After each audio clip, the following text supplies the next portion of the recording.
Hey everybody, Dr. A here, and in this video we are going to be exploring an example of computing flexural stress in a beam. So let's take a look at what we are given.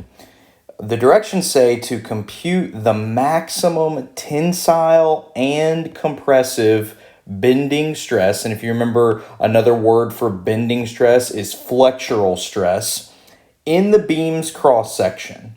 Now, we're also told that if the beam is made of material that has an allowable flexural tensile stress of 15 ksi and an allowable flexural compressive stress of 40 ksi, will the section be in any danger of flexural stress failure? So the first thing we need to make sure we understand is that when we say bending stress, like we say here, that's the same thing as saying flexural stress. In engineering, the word flex means to bend. So we can use these terms synonymously, bending stress and flexural stress.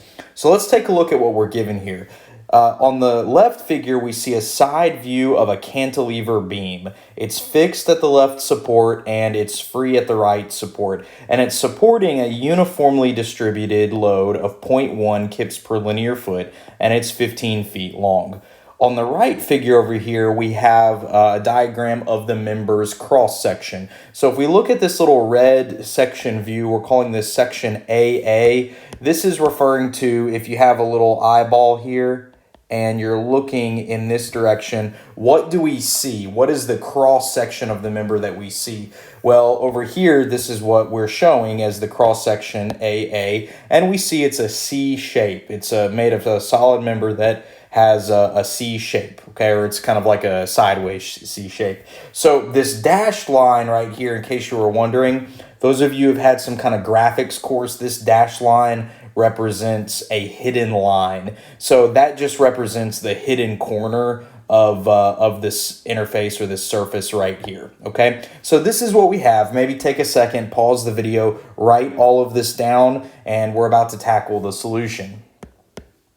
Okay. So if we scroll down and we write solution here, the first thing that I'm going to go ahead and calculate is our section properties, okay? And the reason why is, if you remember, the way we calculate bending stress, in general, it's my over I, okay? Now, y is a centroidal location. I is a moment of inertia about a bending axis. For us, that's going to be the neutral axis, and then m is the internal moment. In our case, it's going to be the maximum moment because the problem asked for maximum compressive and tensile bending stresses. So really, we need to take some time and we need to calculate each of these pieces.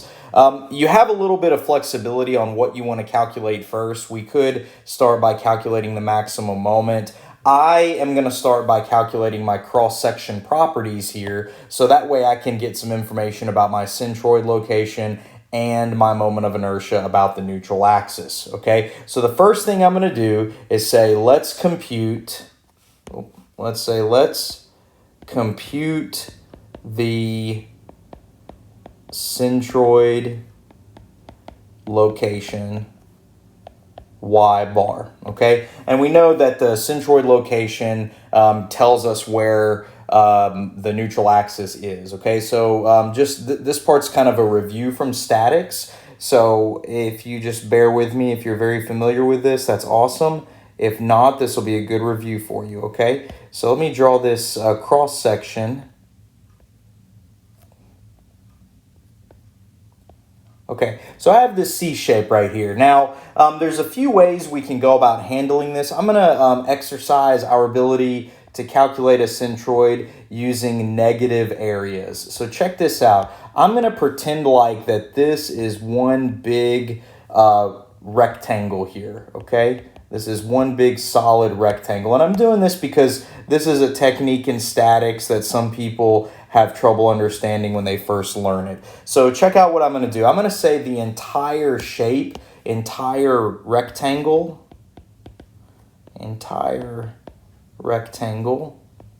is part 1, okay? And then I'm going to call this negative rectangle, which is going to be kind of like this hole here. I'm going to kind of dash it in blue. I'm going to call that the negative rectangle is going to be part 2. Okay, so let's go to town and let's calculate some stuff. So if you remember, the general formula for calculating a centroid of something is the sum of a sub I, y sub I, as I goes from 1 to n, divided by the sum of a sub I, also as I goes from 1 to n. Okay, well in this case we have 2 parts. We have the entire rectangle, and then we have this negative blue rectangle here that represents that kind of cut out piece that forms the C shape. So I can expand this equation and say it's a1 y1 plus a2 y2 divided by a1 plus a2. Now here's where you got to be careful. This is a general formula, but because we have a negative region here, we're actually going to be removing or subtracting everything associated with this A2. And again, remember, we called that a negative rectangle, okay? So in reality, we're going to end up having a negative sign built into A2. So I'm going to make a little note here. I'm going to say A2 will be negative because it's kind of a segment that we're subtracting out, okay? So let's go ahead and collect our information here. So part 1 is the entire red rectangle. So if I call this bottom surface right here my datum, then y1 is just going to be 2 inches. And area 1 is going to be the area of that entire rectangle. So that's going to be 6 by 4 is 24 square inches, okay? And then trying to color code here, that negative angle, okay, or this not angle, that negative region is going to have a y2 value of 1.75 inches and an a2 value of 17.5 square inches. Now, where am I getting that 1.75? Well, remember in the original problem statement, the thickness of this entire C shape is 1/2 inch. All right, so if the thickness of the entire C shape is 1/2 inch, that means that this dimension right here is 3.5 inches, and that means that the width of this negative angle is a negative rectangle is 5 inches, okay? So that's how I can piece together what my y2 is. Y2 is 1/2 of 3.5, and then A2 is 5 inches by 3.5 inches. That's how I got the 17.5 square inches. So if I substitute this in to my, my y bar formula, I can get y bar is equal to 2 inches times 24 square inches minus 1.75 inches times 17.5 square inches, all divided by 24 square inches minus 17.5 square inches. Note the negative signs there, right? Those negatives come from the fact that this area was a negative value. So if I crank this through, I get 2.673 inches as my y bar, and that's going to be measured from this bottom surface datum, okay? So that's my y bar. The next thing I need to get is my moment of inertia. And again, this is a statics concept, but this will be a nice review for us if we're a little rusty on it. So I sub x is going to be equal to the summation of I sub x sub I plus a sub I d sub y sub I squared, as I goes from 1, and in this case 2, because we have 2 parts, okay? Now I'm going to use the same 2 parts that I used when I was calculating my centroid. I'm going to use this entire rectangular, this 6 by 4 entire rectangle, and I'm going to use the smaller negative rectangle that was 5 inches by 3.5 inches. And again, remember you have that A2, the second part, is going to be a negative value, okay? So I'm going to go ahead and start substituting in values here. I'm going to do part 1 first. So I'm going to have 6 inches by 4 inches cubed over 12. That's BH cubed over 12. Plus 24 square inches times 2.673 inches minus 2 inches squared. Okay, so this right here is part one. This is that large red rectangle. Then I'm going to subtract that smaller blue rectangle that's going to help me form my C shape. So I'm going to subtract, and I'm going to go ahead and put this in a bracket just to help myself stay organized. This is going to be 5 inches times 3.5 inches cubed over 12. That's the BH cubed over 12 term of that negative blue rectangle. And then I'm going to add to it my AD squared term. So that's going to be plus 17.5 square inches times 2.673 inches minus 2 inches squared. And again, this area right here is negative, but this big negative sign out in front of this whole bracket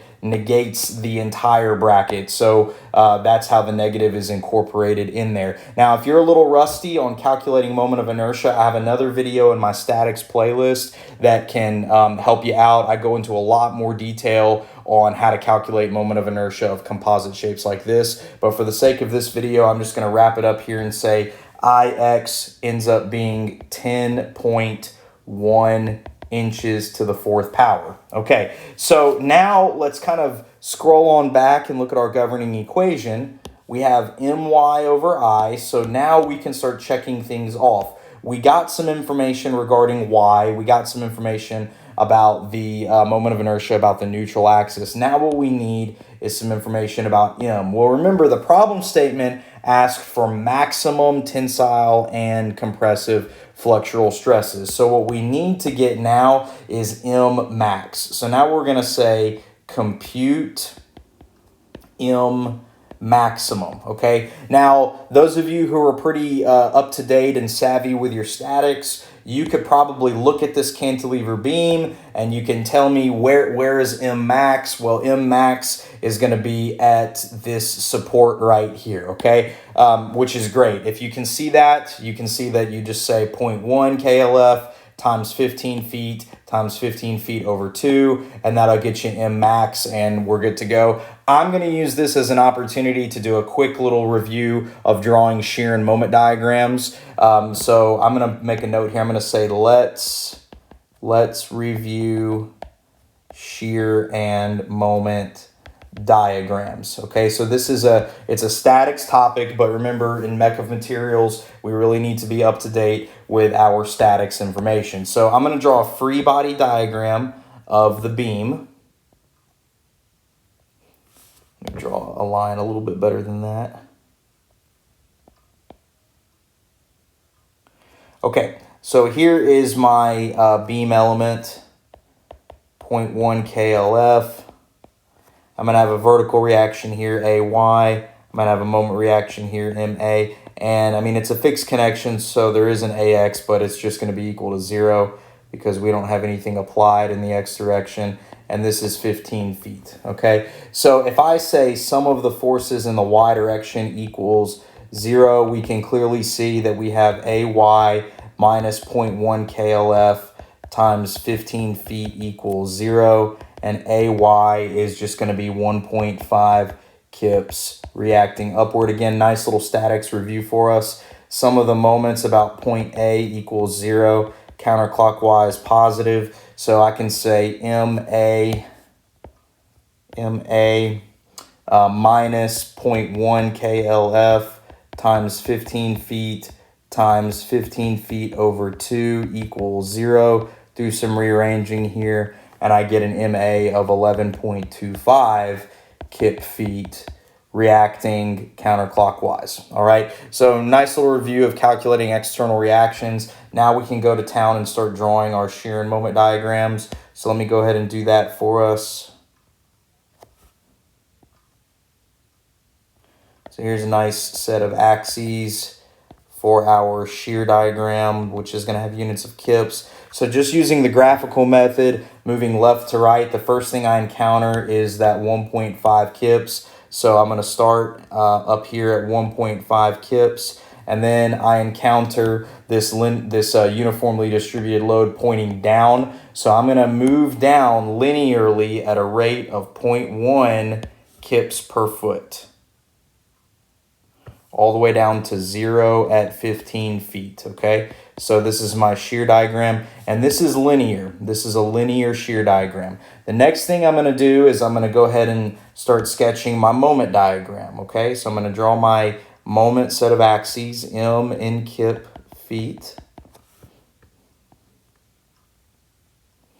And I have my x-axis in feet. And remember, the change in moment is determined by getting this area under the shear diagram. That's the change in moment. So let's move left to right. Well, this was a cantilever beam, which means you had a fixed connection at A, and you had a moment reaction at A, which means that your moment's not going to start at 0, it's going to start at 11.25. And this reaction moment was 11.25 going counterclockwise. So that's going to cause an abrupt jump downwards in your moment diagram, negative 11.25, okay? Then the change in moment is going to come from this area under the shear diagram. Well, this is just a triangle, 1/2 base times height. So that will give you a moment at 15 feet of 0, okay? So we start at negative 11.25, and then we say plus 1/2 base times height, which is the area of this triangle, and that will close you off to 0. And this moment diagram is going to be quadratic concave down, and I'm going to shade that in. So let's make some notes here. This is linear decreasing, and this is quadratic concave down. And again, if you're looking for more details on shear moment diagrams, take a look at my statics playlist, but this is just a quick review for the sake of mechanics and materials. So we're going to put all of this information together, and we're going to be able to calculate our bending stresses. So I'm going to say sigma B for bending max in tension here, okay, in tension. So that's going to be M max Y bar in tension divided by I sub X, okay? So M max is going to be 11.25 kip feet. Now I need to watch my units here. I'm going to convert to kip inches by multiplying by 12 over 1 foot.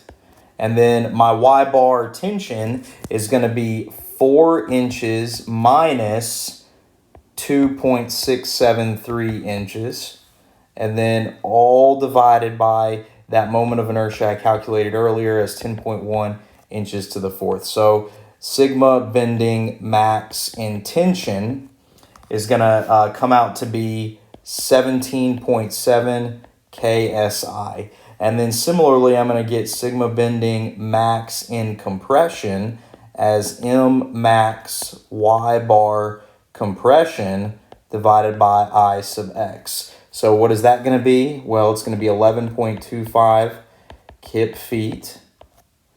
Again, converting by multiplying by 12 inches over 1 foot. Now this Y bar compression is just going to be the 2.673 inches, all divided by 10.1 inches to the fourth. So sigma bending max in compression comes out to be about 35.7 KSI. Now, you may be looking at this and you may be wondering where and why did I compute Y bar tension the way I did? Well, let's take a look at this. Let's draw a diagram of this, okay? So I'm going to attempt to draw a 3D diagram of my beam's cross section, okay? So it was a C shape, so it's going to look something like this. Here's that C shape, okay? And it's going to go on back like this. So something like that, okay? And I guess we can draw that back here just to be correct. Draw that a little nicer for us here. All right, so this is our C shape, okay? Now that neutral axis is right about here. Okay, neutral axis. Now, that Y bar that we calculated earlier, that was actually Y bar compression, okay? That was Y bar compression. That's the 2.673 inches. Now, my question is, how do we know what's tension and what's compression? Well, a couple ways we can look at it. First, if we look at the original diagram, you can think about how is this beam going to try to deflect. Well, it's going to try to bend or deflect in this fashion, okay? So if it bends or deflects concave down, then the top surface of the beam is going to be it's going to be stretched, it's going to be in tension, and the bottom surface of the beam is going to be compressed, or it's going to be in compression. So again, we can think of this from a deflection standpoint. This thing is going to deflect kind of like that, okay? Tension along the top surface and compression along the bottom surface, okay? Another way we can think about this is based on how we drew our moment diagram. Whenever you draw your moment diagram in the way that most textbooks do, if you have a negative moment down here, that's going to indicate that you have compression on the bottom surface of your beam, okay? So going to our 3D diagram, we can call this region below the neutral axis the compression zone, and then we can call the region above the neutral axis the tension zone, okay? And the neutral axis is where your stresses are going to be 0, all right? So I'm going to go ahead and I'm going to draw my stress distribution, and if you remember maybe from a mech of materials class, your bending stress distribution is linearly varying from the neutral axis, okay? So we're going to have, let's see if I can draw this nicely. We're going to have something like this, and then something like this. Okay, so these are supposed to be straight lines, by the way. These are supposed to be linear. Let's see if I can draw a little better for us. Okay, so in the tension zone, we have our stresses kind of pointing outward from the cross section. And then in the compression zone, our stresses are pointing inward into the cross section. And this is happening across the entire cross section. Okay, so this whole top little truncated C shape is in tension, and these two little rectangular segments that are part of the webs of the cross section are in compression, okay? So something like this. So this is our stress distribution, okay? So we have these kind of compressive wedges here that shows the bottom of this cross section in compression. Not the most beautiful artwork I've ever drawn, okay? So that's our compression zone. And then again, this top portion is all in tension. And it's linearly varying from the neutral axis. Now, if I were to try to draw this in 2D, which I'm sure I will do a much better job in 2D,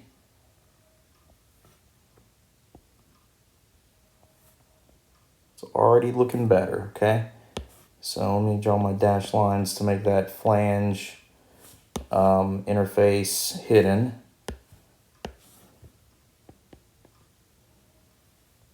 And here is the neutral axis location.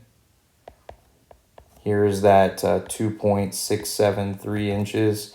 And then this dimension up at the top is the tension zone, 1.327 inches. So again, if I try to draw this, I'm sure I'll be much more successful in drawing this diagram. We have something like this. Here's our compression zone, and here is our tension zone, okay? So here is, I'm gonna call it T zone, and then here is the C zone for compression. And the maximum values that we just calculated are at these peaks right here.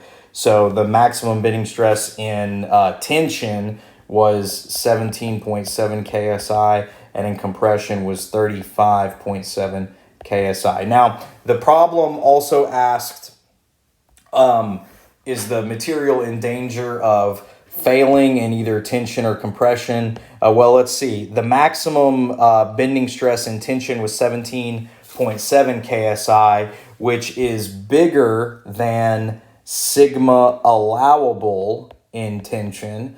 That was given to us in the problem statement as 15 KSI. So this is not good. This means that your applied stress, 17.7 KSI, is bigger than the allowable stress in tension. So that's not good. That could be in danger of failure, okay?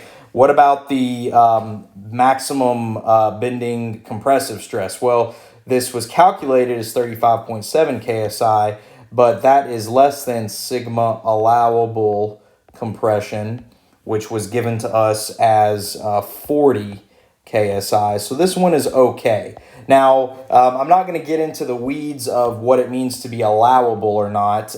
Those of you might be familiar with what's called allowable stress design and incorporating what's called a factor of safety into your calculations. So technically, these allowable values would have a factor of safety worked into them somehow, but we don't know any more specifics about that given the problem statement. All we know is that our applied tensile flexural stress is bigger than the allowable tensile bending stress, which is not good, okay? But the compressive zone is okay, which means that at some point the material in the tension zone up here could be in danger since the 17.7 KSI is larger than the 15 KSI allowable tensile stress. So this concludes this video. Hopefully you found it helpful. Please forgive my not so beautiful 3D drawing here. That's why I drew a 2D version for you. If you found this video helpful, please hit like and subscribe.